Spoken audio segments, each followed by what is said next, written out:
The average American consumes nearly 30 pounds of French fries a year.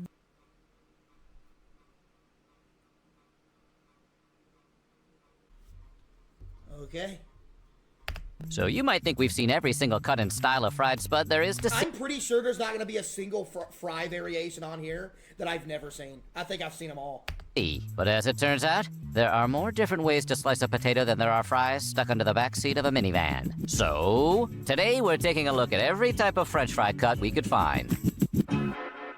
But before we get started, be sure to subscribe to the Weird History Food channel. Are you sure After about that, please leave a comment and let us know what other food compilations you would like to hear about. Okay, time to strap on your ketchup bandolier, because we have a mountain of fries to tackle. If someone asked you to close your eyes and picture a French fry, there's a good chance you'd... Chat, you know what's crazy? If my eyes are closed, if I close my eye and envision a French fry, I'm not gonna lie, the first thing that comes to mind is a crinkle cut.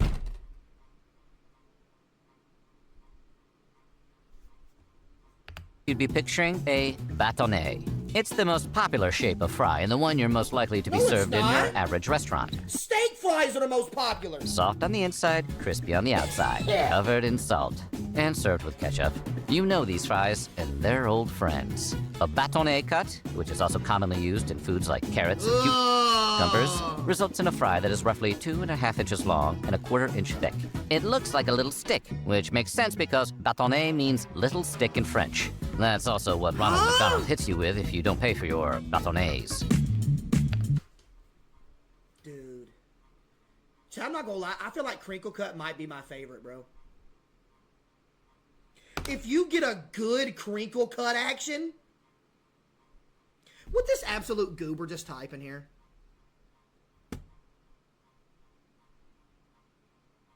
Bro, please tell me I can find this. Yeah, here we go.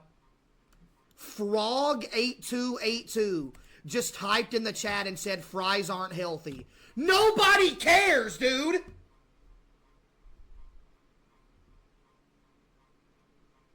Yeah, and the sky is blue, Buster. We know they're not healthy. Don't nobody care.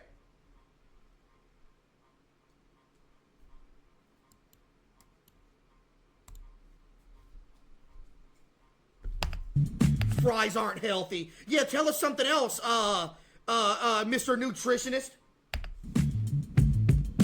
Crinkle cut fries are made with a special blade called a crinkle cutter. Hey, sometimes things are easy. This type of blade can be found on a crinkle cut knife or a mandolin, the slicing tool, not the musical instrument belonging to Captain Corelli. The fry itself, which is in some ways the French fry cousin of a Ruffles potato chip, is mostly defined by its easily Dude, I'm telling you, if you get a good curly fry, one that's crispy on the outside, tender on the inside, you can't go wrong, dude.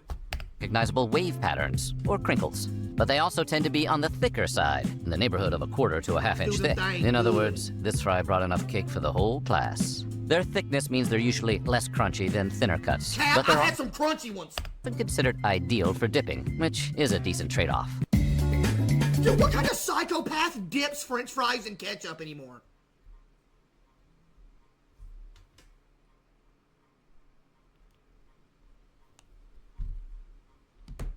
Yo, here's my take on dipping French fries in like ketchup or something. You might as well just get a spoon and eat ketchup, because when you dip a fry in ketchup, you can't taste anything but the ketchup. So I don't understand why you're even eating fries at that point. It makes no sense. It like legitimately makes no sense at all to me. I actually do not get it. I seriously don't get it. I really don't. Tweaking? I'm actually not tweaking. If you dip a fry in ketchup, you literally can taste nothing but the ketchup. You might as well just eat ketchup, straight up.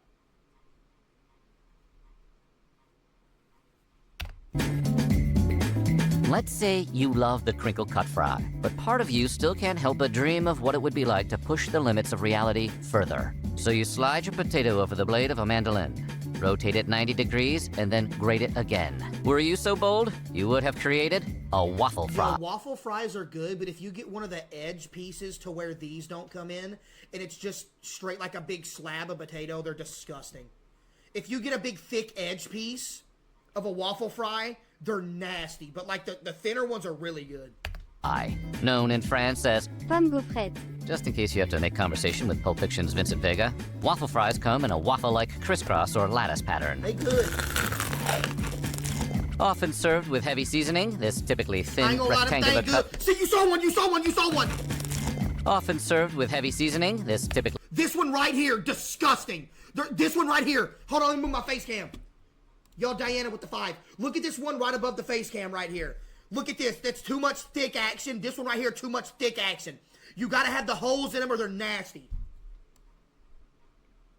That's the only downfall about waffle fries, man. And also, it's hard to get them right because a lot of people make them things soggy too.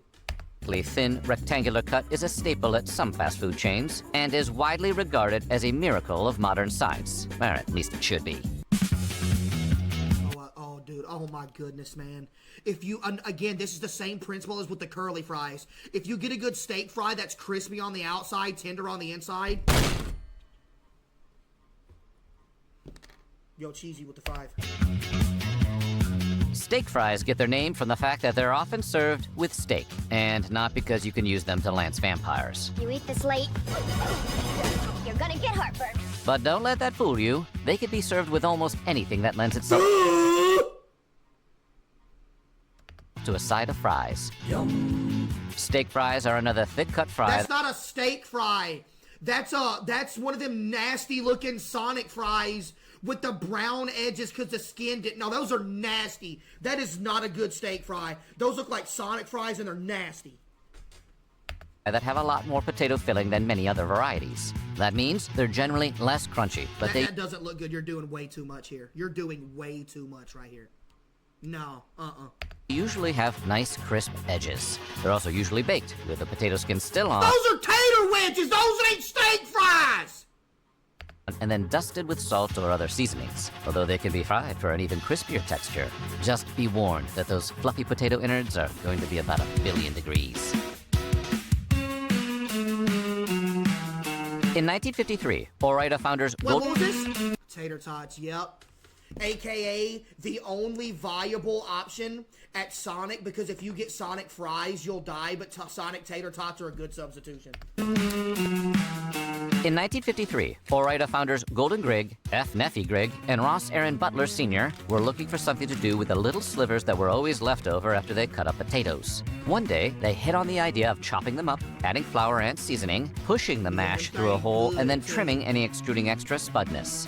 The result was the delicious deep-fried cylinders the world now knows as tater tots. Yo, chat, you don't know what's a scam, by the way? You know there's a few places that serve tater tots and call them hash browns? Have you ever seen those? A place that'll serve tater tots and call them little hash browns? Like, bro, you ain't slick, dude. That's a tater tot, man. Because they are. I'm not going to lie. They technically are a hash brown when you think about it. Think about it, chat. Go get a hash brown and get a tater tot. It's quite literally the same thing, except the tater tot's a lot smaller. But still, you ain't got to call them. You just got to call them what they are, man.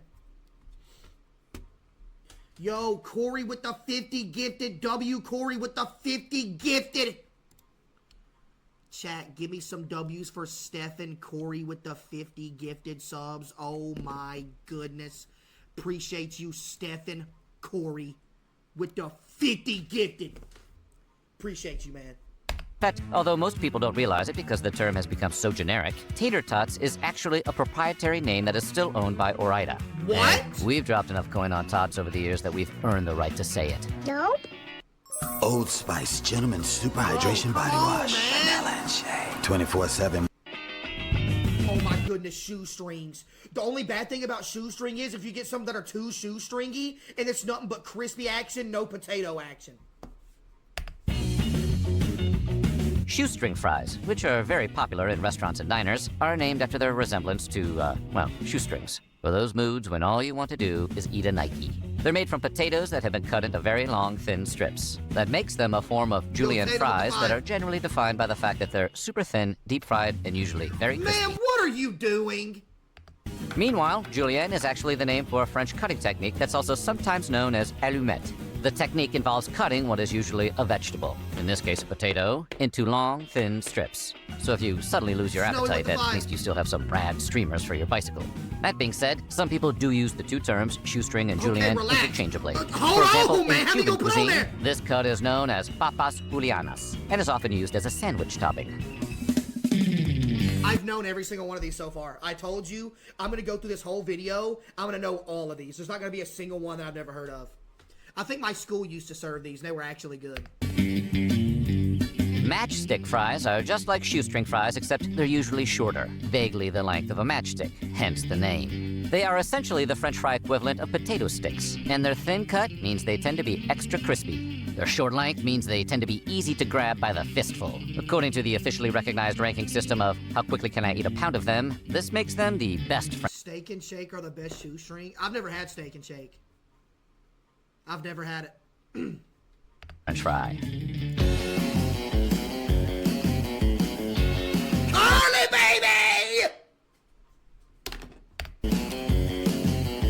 Curly fries are the best thing to be attached to the name Curly since that guy from the Three Stooges. Nah, not that guy. Nope, not that guy. Hey, there he is. According to some sources, this fry cut, which is also sometimes known as Goldilocks fries or Susie Q fries, I just saw a couple people say best fry. I'm afraid you're wrong. Curly fries are great, but they're not the best. The most popular side dish at Grow up.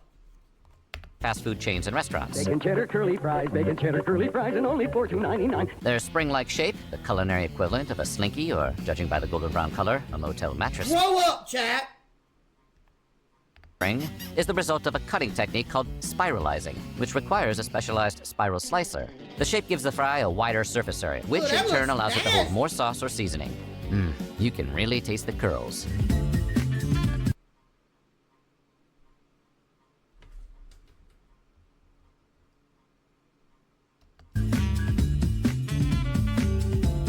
Tornado fries, which are basically a long, spiral-cut whole potato. They got me. I've never seen this. I don't even know what this is.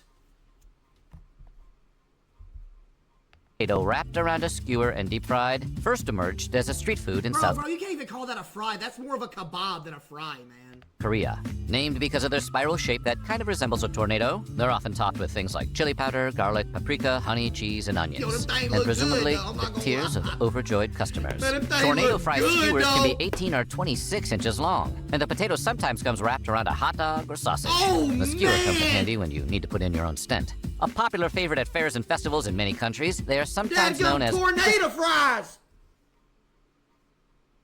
Tornadoes like chips on a stick? Oh, is it really? Wait, speaking of tornadoes, isn't there like a storm chasing game that just came out? potatoes, or just plain tornadoes. Wait, tornadoes. Twist potatoes, or just plain Yo, chat, you ever had them things from the gas station, them tornadoes? I think that's what they're called. The tornadoes, dude. It's like a taquito, except it's got like, oh my goodness. plain tornadoes. If you're in the mood for a fancy French fry, you might want to consider pomme soufflée. What? Made from thinly sliced potatoes, this upscale cousin of the French fry is fried twice at different temperatures. Now, that is high society. The process causes the potato Should to I play pop up that with air, storm-chasing like game an and die with evolutionary Twister? technique to make itself seem larger to predators. I'm not Invented gonna in lie, I 1830. would eat this if it's hollow on the inside. I would. 1937 by chef Jules Colline, who is also credited with inventing béarnaise sauce. Pomme soufflée are incredibly tricky to make. That means they're mostly available to the more affluent fans of French fried potatoes and tend to crop up at formal dinners. Huh? Oh, I've seen these. Oh, nothing works on this acne. Hi. Who? I'm a licensed dermatology provider. If you made a Venn diagram of French fries and potato chips, the cottage fry would sit very close. Okay, there's literally got to be a point where you just call these chips, dude. Can you stop?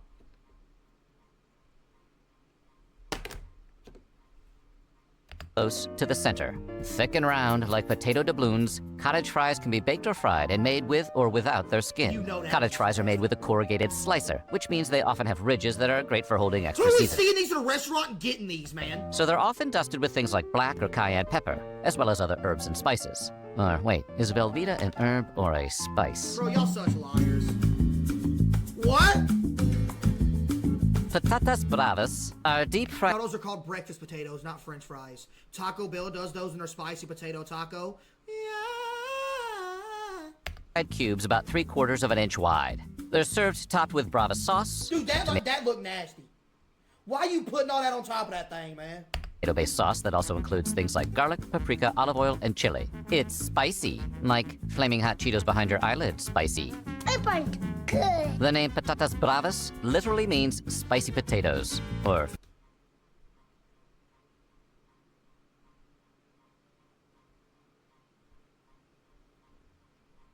everything comes full circle in the end. fierce potatoes, depending on who you're asking. The dish, which originated in Madrid, is commonly everywhere in Spain. It's also one of the cheaper choices among the tapas on the menu of many Spanish restaurants, which has made it the single most popular Spanish tapa. That's a snake! Created and manufactured by the restaurant supply company Simplot, side-winding fries, also known as sidewinder fries, are often initially mistaken for potato chips. Developed to resemble a Because they are, nah, those look nasty. I'm not gonna lie, that's bad. bent elbow, presumably so it looks like it's always flexing. Nah, y'all doing too much. Sidewinders combine the shape of the cottage fry with the curl of a curly fry, like some kind of franken fry. Sidewinder fries come in varieties like buffalo, barbecue, and beer batter. Did you say buffalo? And their unusual and impressive shape make them a favorite of upscale restaurants. Because even though they're still just French fries, they are perceived to elevate the appearance of main courses like fancy hamburgers. Home fries. We've all had these, chat. A breakfast staple throughout the United States, also home just fries sliced are also potato. known as house fries, American fries, peasant potatoes, bistro potatoes, Myers hash browns, etc., etc., etc. Unlike many of the deep-fried entries on this list, this potato is first par-cooked, which means partially cooked by boiling, baking, steaming, or other means. It's then By typically the way, speaking of boiling, boiling is the worst way to prepare food. diced and pan-fried in butter and oil. Home fries often include onions, and if diced red and green peppers are thrown into the mix, they become a dish known as Potatoes O'Brien. Wait, isn't that a Star Trek character? Soup? Bel- Bro, soup doesn't even count.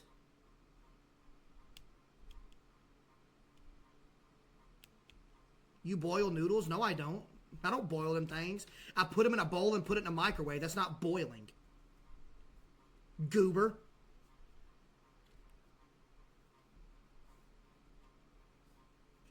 Pasta. See, y'all start naming stuff that absolutely has to be boiled. I'm talking about stuff that you don't have to boil. Like chicken or potatoes or hot dogs or something like that. Any seafood, even seafood, crawfish boil, that does not count because you're... Man, just ban everybody in here, man. Belgians love fries, and they eat a lot of them, both at home, at fry stands called frietkoot, and out at restaurants. They don't even care who sees. Belgian fries are a thick-cut fry made from Belgian potatoes called bincha potatoes, which are softer than many other varieties of potato. The fries are cooked in beef tallow and then very briefly deep-fried at a much higher temperature to really seal in that meat juice flavor. The process yields a soft center with a crispy outside and a don't savory look crispy. aftertaste from the beef fat. These fries are usually served in a paper or wax cone with large quantities of a tart mayonnaise. Boardwalk. Hailing from the mid-Atlantic United States, boardwalk fries, which are sometimes called county fair fries, are the AKA Sonic fries. Those look just like Sonic fries. kind of fries you're likely to find being They sold by cooking dogs. Did you see that? fries, which are sometimes called county fair fries, are the kind Oh my goodness, they're cooking weenie dogs. That's crazy. of fries you're likely to find being sold by vendors at your average American carnival setting.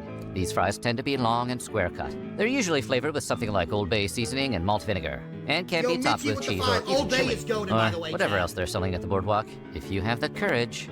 The wedges, dude. Oh man! As their name suggests, wedge fries are spuds cut into wedge shapes. They can be baked or fried, with or without skin. It's an extremely non-committal French fry. They're also thick, with several Ks. No. If you get some that are too thick, they become tater logs, not tater babies. These are called tater babies. Them big thick ones called tater logs. I don't mess with the tater log, actually. I need the small ones. The ones with too much potatoes, nasty, man. That thickness has traditionally made them easy to undercook, which often results in a fry that lacks a satisfying crunch. Sending your fries back. But when correctly prepared, wedge fries could be as good as any other cut. In fact, when seasoned with paprika and other spices and served with a sour cream, they've become something of a trendy bar food. They're also popular in the Pacific Northwest, where they're known as JoJo's, and down under in Australia, where they're called Aussie wedges. We've got ourselves some wedges. Oh, no, we can skip this. Although they're often served in a julienne or shoestring cut, sweet potato fries are really more of a category than one particular those are shape. nasty. You can get sweet potato-based varieties of pretty much any cut of fries, including bâtonnets, waffles, tater tots, and most anything else. Yes, the sweet potato is just as versatile as its pasty-faced But it's nasty, man. cousin. If you're wondering why you'd want to make the switch, sweet potatoes are generally more nutritious than Nobody cares. They're nasty. white potatoes, as well as being lower in calories and carbs. Wow. Wow, buddy. Those are generally more nutritious than white potatoes, as well as being lower in Buddy, are you actually making this comparison? Oh, man, I'm so happy I'm saving 2 calories and 1 carb.